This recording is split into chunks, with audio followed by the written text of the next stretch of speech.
So welcome to the Happy Valley LaunchBox Top 5 and 25 Virtual Speaker Series. I'm Lee Erickson. I will be your host today. We're finding that a lot of businesses are pivoting in May, so we are bringing an expert a week to you guys to share their top 5 recommendations on how business owners can adapt their business. We will have time at the end to answer questions, so you can use the Q&A feature at the bottom to ask any questions at any time. We'll get to those later. We're also raffling off a $25 Downtown Improvement District gift certificate that's good for over 100 downtown State College businesses. We're trying to support them as much as we can. And at the end of the series, we're going to raffle off a $50 gift certificate from the pool of whomever attended the most of these. Today, we're going to talk about how to stay connected to customers and build online presence in this wonderful social distancing world. And we have with us today Ellen Mattis. Ellen is the owner and community connector for Hello Social. She has been a digital specialist, a creative editor, and now she's owns her own business trying to help companies make bigger impacts. And so welcome, Ellen. It's nice to have you here. Thanks for having me. So let's go ahead and jump right in to the recommendations that Ellen had sent us. So the first one that you mentioned was you need to adapt your message. So one of the questions I have for you is, what type of adaptations are you seeing that businesses need to make now? Sure. Well, obviously, the way that we're doing business is different, no matter what industry that you're in. So the way that you write content and what you put out into the world should be a little bit different too. So what I'm seeing is if businesses are offering curbside pickup, they're being explicit about it. If they're implementing different safety measures to help their customers and staff, they're telling the world about it because those messages are really important right now. One of the other things, I'm sorry. No, go ahead. One of the other things that I have seen is that companies have opted to show a really authentic side of their business by letting them know how they've handled staffing issues during the pandemic. So if you've had to lay off employees, it's okay to be upfront about that. If your deliveries might take longer than expected, it's okay to not be afraid to explain why. Right. So transparency is important, right? Yeah. And I've seen this too, just in me as a consumer, right? We will often go to a site, especially if it's for a restaurant, and we want to know how they're adapting because it gives us comfort and confidence. Okay, right. Excellent. So number 2, you said try going live. So we're going live now. Can you talk about some of the techniques or tools that you would recommend for doing that? Yeah, well, and I think it's important to note that live broadcasts are more popular right now than ever. So amid the COVID-19 crisis, social media users are online during different times of the day than they used to be. So many brands are really utilizing live videos to market their products or services in a different way. One of my favorite uses of live broadcasting that I've seen is a local boutique owner here. She has gone live every week in what she calls her VIP Facebook group. And during a 30-minute broadcast, she models and shows off her new products as they come in. And users are able to purchase them just by commenting on that live broadcast. So despite her lack of being able to do business in a normal way, she's found a way to bring in revenue. So you can go live on Facebook, Instagram, or LinkedIn. One of my favorite tools for going live is called E.live. Okay. E.live, can you tell us a little bit more about that? Yeah, so that's actually, it's a software that allows you to go live interview style. That's one reason that I personally like it. Other reasons why it's great is because similar to this broadcast here, you can add backgrounds, you can add different features and really brand your broadcast before you go live on Facebook or YouTube. So what advice would you give for people who, like, this is not their thing, right? And they've not done it before. What couple of suggestions can you give them for maybe feeling more confident about it or not making common mistakes? I think the most important thing is to just remember that you're just having a conversation. So it doesn't have to be this crazy produced thing. It can just be fun and authentic, and live video is meant to be really genuine and authentic. So just don't be nervous about it. Also, number one pro tip is to use a use headphones that have a microphone on them to block out other sound and capture your voice alone. Mm-hmm. Okay. Yeah, it's interesting. I think people are a little more forgiving, right, now in terms of that, and they need that kind of thing. Okay, excellent. So let's move on to number 3. Okay.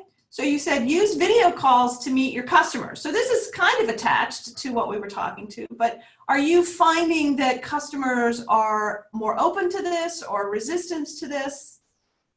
I think that the customers are definitely open to it, especially now. It's an alternative to working with them in person, and like you said, it is a great alternative if you're not comfortable going live, to still kind of get that in-person feel. So especially if you have a service-based business, utilize Zoom or a similar platform to hold virtual coffee chats. You can have consultations that way, or you could give webinar style presentations like this. There's a lot of ways to work with your customers through video chat that you can still feel as close to in person as possible. Have you seen some good examples? I know you made the one, right? But can you have other good examples? Sometimes I think it's helpful for people to kind of say, oh, I see how that example helps me create something. Yeah, I mean, my example is actually my business. As an agency that's based locally, we have a lot of customers that still want to meet with us in person, even though they don't necessarily need to.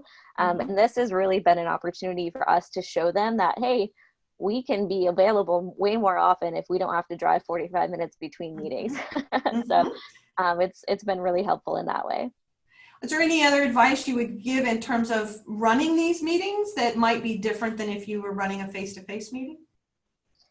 Really, my main advice would just be technical related. I'm seeing a lot of people having trouble with their internet connections because of so many people utilizing the internet, especially school districts utilizing the internet more right now. So just make sure that you have a good connection before you get on with the customer. You wouldn't want to lose business because you couldn't actually connect. Yeah. So it's interesting. We do a lot of customer discovery at the LaunchBox, right? So existing customers would know you, but do you have any tricks or tips for how you entice a new customer to maybe feel comfortable enough that they're ready to get on a call with you? Yeah, I think just, being really genuine in your emails to them.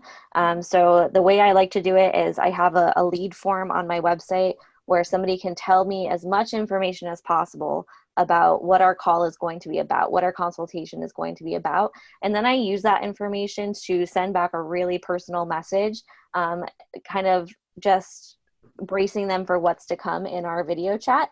And then it kind of feels like we know each other a little bit before we meet. Okay, excellent. So moving along, number 4, test out new social media features. So again, I think it'll be really interesting, as this is what you do for a living. Are there certain features that you feel are better for certain types of business objectives or certain types of companies? Yeah, absolutely. And in the past 6 weeks or so, so many social networks have launched new features. They're really trying to capitalize on this too. And actually, some of our favorites are with Instagram stories. So in the past few weeks, Instagram has made updates to stories with stickers and on profiles so that businesses can sell gift cards straight from Instagram. Restaurants can facilitate food orders straight from Instagram. Nonprofits can solicit donations right on the platform. And similarly, just normal users on personal accounts can solicit donations for their favorite nonprofit. So even outside of the business world, there's some really important features that have been added. So again, I'm going to say for people that maybe this is not in their wheelhouse, right? Or it's kind of the new foray into social media. What are some of the very first steps that they should take if they have limited time and limited understanding? Honestly, just try. All of these features are, they're new to everyone. So what we're all doing right now in every industry is figuring out how they work for us and for our individual businesses. So don't be afraid to just open the Instagram app and test it out. And if it doesn't work for you, then it doesn't work. Okay. Excellent. So, cruising. 5, grow your email list. So we want to spend a little bit of time on this. I mean, we all know that it's important to have a robust email list. But why is it different in today's climate? And what are some tips for helping people to grow that list? Well, so I'll be the first to admit that I hate committing to email marketing. It doesn't provide that instant gratification that social media does. And it doesn't provide instant sales in a lot of cases too. But that's exactly why right now is the best time to work to grow your brand's email list, because by capitalizing on the fact that users are spending more time online, you can encourage them to join your email list. And then when it's time to go back to normal, or whatever version of normal is, you can notify customers of important things that are happening. So when your doors are officially open, you can tell your email list that that is happening. When you're holding special events or activities, you've built that audience even further. The easiest way to grow your list is to just create a simple form. So utilize your social media to drive traffic to a form that's going to allow them very easily to sign up to receive updates from you through email. And you should be converting quite a few social media users to your email list that way. So I'm going to go full swing back to adapt your message, right? Which is, what are some of the things that you're hearing in terms of that initial offer that is enticing people to want to sign up for the email, right? So what are some tips you have for being able to entice someone to learn more about you or to give you their email? Yeah, and you kind of touched on the number one rule of email marketing right there, is that when you want to get somebody to sign up for your list, you do have to provide them something valuable. So, for a locally based business, a brick and mortar, that's going to be maybe 20% off your first customer or your first purchase when you sign up for emails. Mm-hmm. For service-based businesses, maybe you are receiving a downloadable guide for offering tips on something that your expertise is in. So you have to figure out what that kind of value proposition is. What's that thing that's really going to make people want to sign up for your email list? And then of course there is the follow-up on that. You have to be able to continue to provide that value to them as they continue to stay on your email list then, because they can unsubscribe at any point. Right. And how do you track people that have signed up, people that are unsubscribed? I know a lot of people have a lot of tools, but if I'm just starting out, what's kind of the minimum viable way for me to manage my offers and manage who wants to be on the list and who doesn't? Any of the major email marketing solutions that you're going to use, MailChimp, Constant Contact, and different programs like that, are going to provide you those insights built in. The most important thing to do is to just remember to set up your different email marketing efforts by campaigns, so that when you decide that, I want to see if this 20% off discount did really work, you can filter out all of the other emails that aren't associated with that to really measure the success. Right. And MailChimp, you can get for free up to a certain amount of emails. So yep, up to a certain amount of subscribers. Tool. We actually use that. So actually, we have quite a few questions. So I'm just going to jump in. So one person asked, how can Facebook be used to reach customers in a B2B or a business-to-business sales scenario? Yeah, absolutely. It all goes back again to that value. So to give you an experience of my own, when COVID-19 started, I finally buckled down and started going live on my own Facebook page every Tuesday. And I'm a business-to-business brand. So what I do is every Tuesday at 10 a.m. I go live and I just talk with other business owners about how they're using social media to connect more with their local community. And that's outside of the current realm. We talk about what they do on a normal basis because we want to keep this series going. So anything that you can do that kind of positions yourself as the expert in your industry, you want to convey that through Facebook Live. Yeah, it's interesting. I was looking at a couple different pivots that our companies are making, and there was this one woman who she actually did makeup for weddings. So that business is like, right? But she's doing what you're saying. What she's doing is she's keeping herself out there by doing Instagram makeup tips, right? Or different things. And that's her, it's her brand. She's staying connected with people. So it's interesting. I mean, that's content marketing, right? But so much of content marketing in the past has been text, right? Or small snippets or white papers. And which we're doing right now actually is we're moving content marketing to be more personal, where you're actually delivering it, which I think is actually pretty great for businesses, because I'm going to connect that advice with a face, with a person, with a personality, and with the brand. So that's pretty cool. Yeah, absolutely. Another question from Emily: is there value in running giveaways to get attention? Yes and no. Okay. So if the giveaway is truly valuable to your audience, then absolutely. I think that the biggest mistake that people make with giveaways is that maybe you're a business to business brand, and you decide to give away a Target gift card for the sake of getting new followers.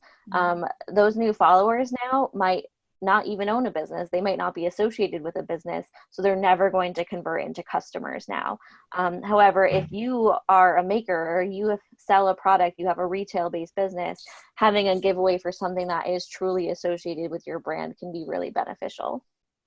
Right. So, and again, I think that's a great tip, which is don't just give stuff away to give it away if it's not associated with the value or the expertise you bring to that particular person, right? Right. And then that gets us into vanity metrics, right? So I know that when I had my marketing agency, people used to always say, oh, I've had 10,000 people come to my page every day. And then they were all excited about that. And the second question that I would ask is, how long did they stay? And if they say they didn't know, I'd say, go look. Because you might have 10,000 people coming to your page, staying for, half a second, then your marketing is wrong because they're self-selecting out. So I think it's important that, right, you align that giveaway to the value that you as a company provides. So let's talk about influencers, right? So we have, social media. There's a ton of social media influencers. So Lizzie's asking the question about, she's thinking about engaging with an influencer, and what are some of the best practices that you would recommend for doing that, getting their attention, maybe getting them to talk about your products, do's and don'ts? Sure. I would say the biggest thing is to first look for micro influencers. So there's this perception that the only way that influencers can help your business at all is if they have millions of followers. And it's important to look for micro influencers first that can really have an impact on your brand short term. That goes right back to the vanity metrics. If I'm following a micro influencer, it's because I'm truly interested in their content, not because they're famous. And that's going to ensure that I'm probably going to be interested in that product that they're going to sell to me a little bit. The second thing I would say is to just communicate with them in different ways. So maybe first send them an Instagram direct message just to say, hey, I love this post that you did recently, or I love your brand, or I love this thing that you do, just to put yourself on their radar a little bit. And then if they have public information available with how to connect with them, then use that to reach out to them. So it's less of a cold sales pitch then. Yeah, because in the same way, you have to earn some trust with them, right? Yeah. So how do you go about finding the right micro-influencer? What are some tools or techniques that you can use to identify who those people are and that they're influencing the same people you potentially want to reach out to? I would say the best way to do it, and when we talk about influencers, I talk a lot about Instagram because that's where they tend to live a little bit more. So the best thing to do is look for influencers that exist within specific hashtags. So if you find hashtags that are relevant to your brand, if you click on those hashtags, the top 9 posts on your feed are going to be the most engaged with posts. Okay. You can check out those profiles then to see if they might have some influence on your own brand. Okay. So this is actually, Daniel has a question. I actually wrote this one down. Great minds, right? So how do people go about figuring out which platform is best, right? So we have Twitter, we have Facebook, we have Instagram, TikTok, Snapchat, I think, is pretty much dying. But how would you help people to figure out which ones are best, and are there certain types of businesses that are more aligned with certain platforms? I mean, to answer your last question, yes. It's the most important thing that you can do is look at the demographics for each of the social networks. So Facebook is going to skew a little bit older. However, it is the network that most people are on. Instagram, those that are purchasing products through Instagram are going to be closer to the 20 to 35 age range. And again, these are very broad demographics. We can get into a lot of detail here. But there are tons of guides online that kind of break down the demographics of each social network. Just take a look at those and see what your brand's target audience should be hitting. The next important thing I would say is don't try to be everywhere. It's important to narrow down the networks that you're using to just 2 or 3. Because if you're trying to be on every network, there's no way that your content is going to resonate with every audience. Yep. And then the last question from her basically is, what are some of the companies that you are seeing, and you can think small or even in your that you're working with, that are doing a really good job of staying connected with their customers right now? Oh my gosh, there's so many. We're at a time when, like I said in the beginning, so many brands are looking for other ways to connect. So my personal social media feeds have been inundated with new brands and new content. I will say that I bought my first product from a Facebook ad as a result of the pandemic. I finally got served an ad that was something really needed, which was professional hair dye that I could use at home. So that company was Madison Reed, and I really thought that they were really running relevant ad campaigns in a weird time. Man, I can't think of any off the top of my head. There's just so many. Well, I mean, it's interesting because the world is changing. It's really fun to watch how these companies are changing, one, how they connect, and two, but also what they sell and how they sell it, right? And so there's some pretty interesting things. Well, actually, we had a couple other questions. We have a little bit of time. So in paying for ads, right? We know Facebook has some they can get very specific, right? Is there a certain platform that you find gets the most bang for the buck? Or what is it that you need to do to get the most bang for the buck? Is the platform, or is it what you do? It goes back to where your target audience is again and the demographics for those social networks. So you need to look at those for your targeting ads as well. I would say if you're placing ads on Facebook, you should always be pushing those ads to Instagram, and Facebook's platform allows you to do that. If you were doing business to business marketing, it's definitely better to place ads on LinkedIn. But you have to kind of measure that yourself. And to get the biggest bang for your buck, it's important to measure your ads. So don't just set an ad and forget about it. You should be logging in and checking on that ad every couple of days to make sure that it's performing well. And if it's not, then you can update the creative on it. You can update the copy on it, whatever it is that's going to maybe be a little bit more enticing. And most of these platforms will give you those analytics, so you don't have to know how to put that stuff on the back end. They're gonna do that for you. Right, exactly. Okay, so now the really last question, and for Robert, and it's in the shameless self-promotion thing. He asked, do you provide a subscription service so clients can buy your social media expertise? So I would just say, tell people what you do for companies and how they might reach you. Yeah, so our agency only provides 2 services. We provide social media management, where we manage social media on a client's behalf, or we provide social media strategy, where we provide them a document that helps them manage social media on their own or helps their team do that on their behalf. And part of that is a coaching package, so we can meet with you as frequently as you'd like. There you go. All right. Well, thank you, Alan. We are at 12:25. So thank you for this great practical advice. It's a lot to dive into, but I think the takeaway is give it a shot, right? In this day and age, as long as you have some value that you're providing, people are pretty tolerant at what you're doing, and you can practice it. You can practice having a customer call with one of your friends, right before you do your Zoom happy hour. To our attendees, we had lots of people on today. Thank you so much. Appreciate it. We would love to have your feedback. You can provide feedback through the Q&A before you sign off. We do have, in our selfless promotion, we do have a virtual test lab program that we are going to do in June, and there are applications on our site, launchbox.psu.edu. So if you have an idea that you're thinking about trying out, that program tries to help you figure out if that idea might be viable. But now, Jason, who has won the $25 gift certificate? Well, Lee, today's lucky winner is Wade Maines. Wade, you'll see my contact information or my email address in the chat here. Please shoot me an email with your address and I'll get this $25 gift card in the mail to you as soon as possible. Thank you so much for participating. Excellent. Okay.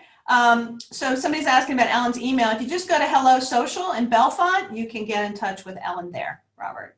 All right. Well, so thank you very much for joining us. I'm going to share my screen. Our next, I'm sorry, wait, hang on. Too many things happening. Our next speaker series is going to be on the 20th, and we are going to have Elizabeth King, who was an executive for HR for Starbucks, and she's going to talk about managing remote teams and keeping employees motivated. So we hope that you will join us for that.